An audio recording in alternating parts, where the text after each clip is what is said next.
And in terms of trolls as well, because you've got an incredible fan base. I mean, anything that you put on Twitter or X now, Instagram, gets huge engagement, but you do get some skeptics as well, I think it's fair to say. How do you deal with the negativity or the trolls? Because sadly there are a lot on those platforms. Does that affect you mentally? Do you brush it under the carpet? How does that affect your sort of day to day?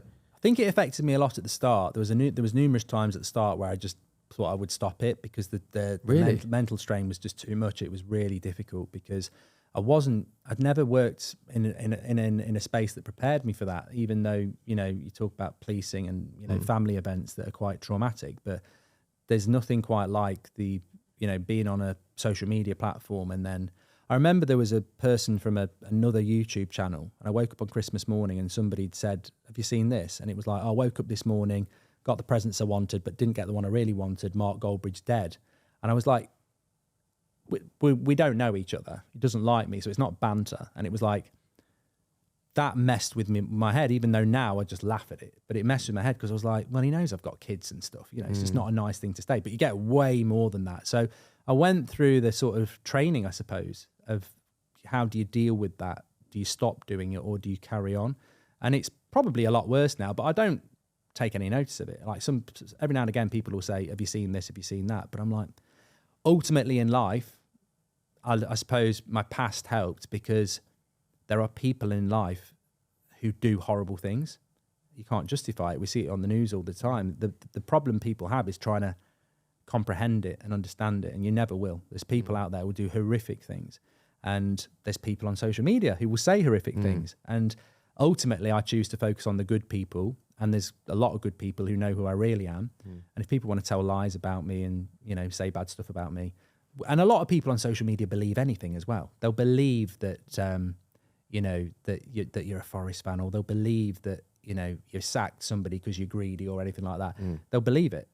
And if they want to believe it, that's up to them. Yeah, interesting that you said there that it got so bad that you thought about quitting at one point. Was that just because of the place that you're in mentally then at that time? Yeah, I think I still get it now. I sort of get these.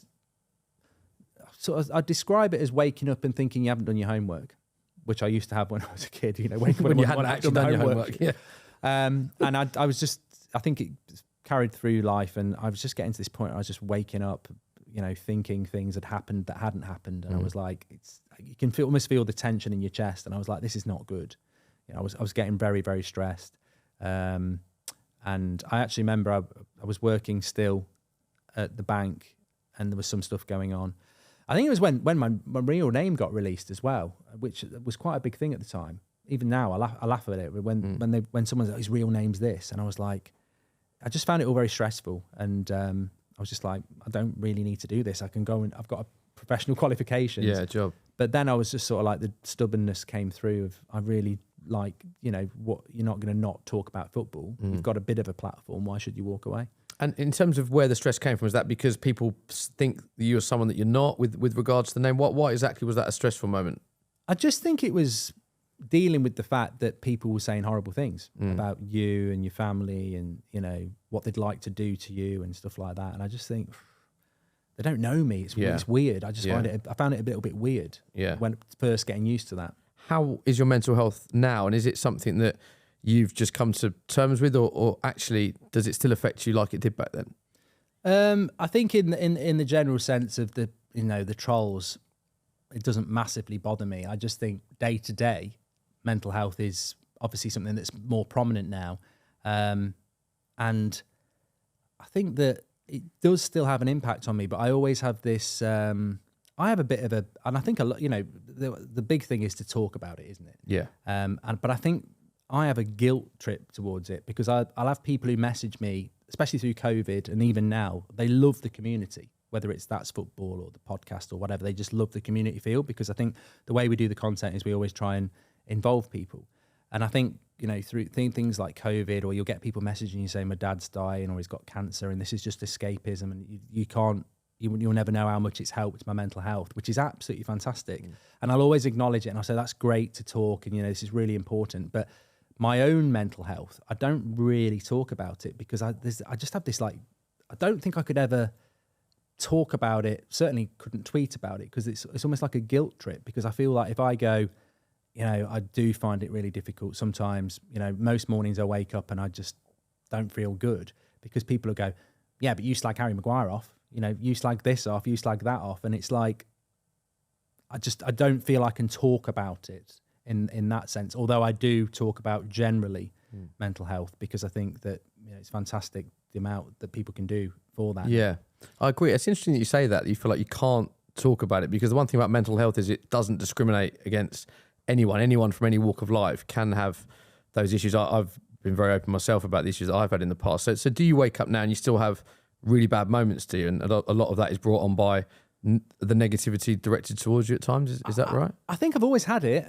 I think I've always had some sort of depressive thoughts. I wake up I've joked about it on streams about, do you argue with yourself in the shower in the morning? Because I've always done it. Really? Even back like when I was living in Dublin, I had to go training after work and I'd be like, I'm not going, just not going. In fact, I might not go to work. And it's this conversation in my head. Yeah. I very rarely wake up in the morning and I'm not in a great mood. And I'm sure a lot of people would empathize with that, but it's not tiredness. It's just I don't know. It's just a bit of a cloud that I've always had. And I think that because as a creative, I think a lot of people struggle with it. As a creative, you're always going to come up with ideas, but my mind wanders into terrible places as well.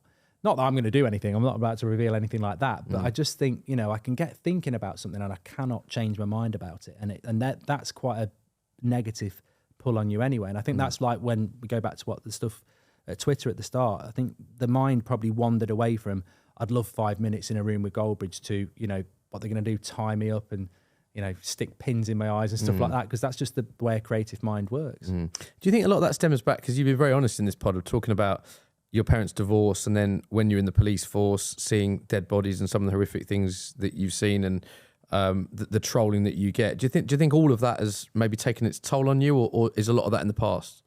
I think everybody's scarred by the events of the past, isn't there? I mean, in no way, shape or form am I saying it's anything the same as soldiers who go to war and then come back with PTSD. But I think everybody is impacted on their past. I didn't like my mum and dad separating because it disrupted my life, and there was two different families and you're sort of stuck in the middle, having to go away at weekends when you wanted to be back at home playing football and stuff with your mates. But yeah, I think it's great to talk about it, but as I said, I just feel a bit like I've sort of created this space where I can't, because if I go and try and open up about it and say these things bother me, people either go, well, you're really successful, which is obviously what, we were talking about this off camera, weren't we? Like footballers can be depressed, and people might go, yeah, but you earn hundreds of thousands of pounds a week. Or people will go, well, you know what? It's all right, you saying playing for a bit of sympathy, but you're there slagging off United players every week. And I'm like, well, I don't personalise it. I never have personalised it. And also, so you can't feel down and depressed because you are critical of somebody else. I mean, it doesn't make any sense to me. Have you taken any steps, or have you spoken to anyone about it? What do you do to help yourself and improve your mental health? I actually think, talking to people is really important. I remember having a bit of counselling or therapy session when I was in my early 20s about something. I can't remember what it was. And I found it really useful. I mean, I think I was on the verge of tears because they were talking about like my upbringing and stuff. And that wasn't because anything traumatic had happened, but it was just the ability to sit and talk to people.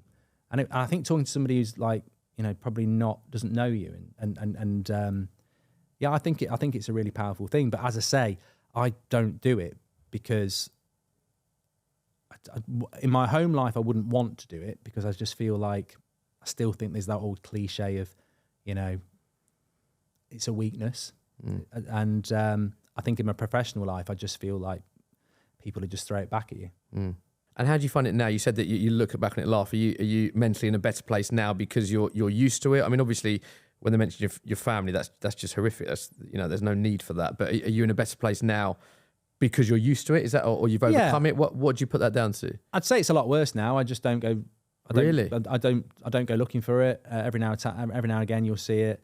But you've also got to take into account that some people unfortunately live bitter lives, don't they? And a lot of it will come down to jealousy. I mean, look, the success of my story is that anybody could have done it, but not a lot of people do it.